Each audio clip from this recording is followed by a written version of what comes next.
I walk alongside the river with my canoe, having moved past the dam. Below the dripping concrete roars a gorge, half full of a pure white tongue of river. The steep stone banks drip and run with the condensed mist from the dam.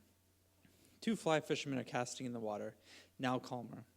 The nearer of the two is young, younger than I, and doesn't seem sure what to do with me, so he keeps casting. I don't know what to do with him either, so I turn around and go to get my bags. Once I have them, I load my boat in an eddy just out of the current's reach. The water has calmed down considerably, but splashes in the river suggest the rocks are frequent and the current strong. I push off, slicing through the boundary of eddy and current, and am swept away.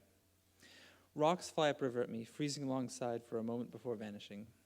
A pair of bulges rise from the boiling water directly ahead, surging through the current, eager to grind up my boat.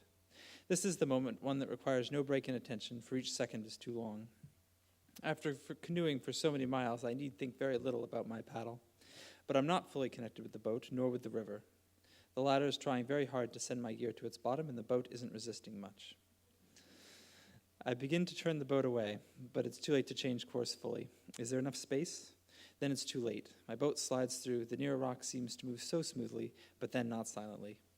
With a skidding grind, the black mass slows for a moment to glisten darkly by the gunwale before fully slipping away. A pattern of white from my boat is left on its edge.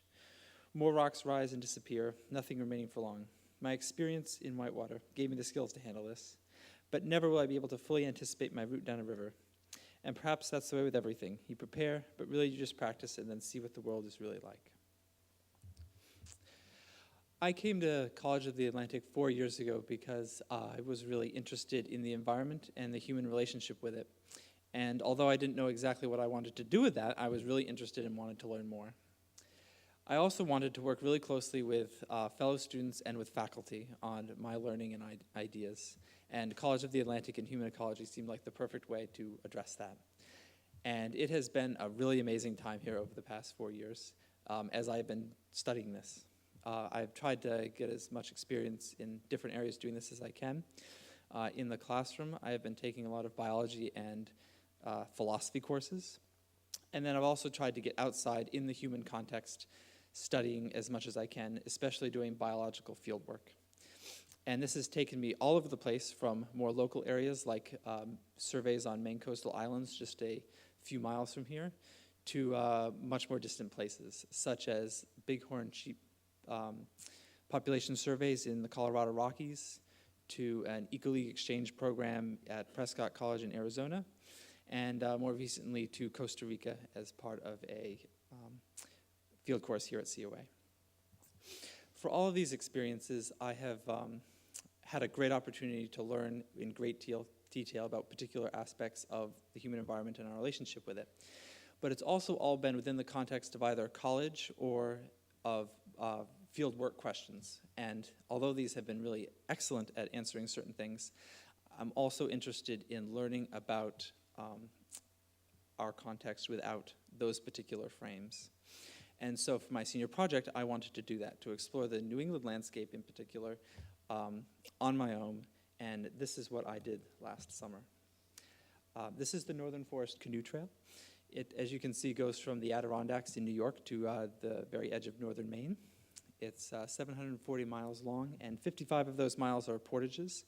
And as you can see from some of those other facts about the number of rivers and lakes, it's a very diverse area, and took me through some incredibly beautiful places like this stream that is too small to paddle, and so I had to drag my boat down it. It was consequently very empty. I was the only one on many of the bodies of water, including this one, but also on a fair number of lakes, such as this, which was quite a bit faster than walking down a stream, I can tell you.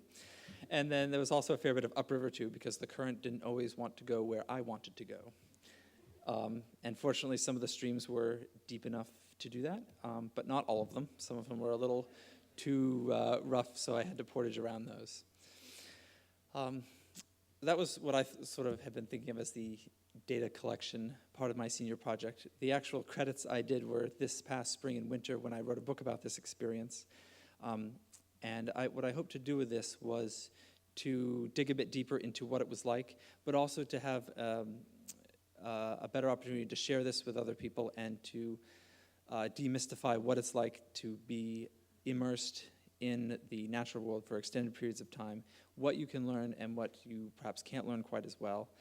And I hope that it encourages other people to do this more in the future, because there are some amazingly beautiful places out there, especially very close by, that we don't necessarily see all the time. Here are some of the people and organizations that helped me, but there are too many to list here altogether, but these are among them. Thanks very much.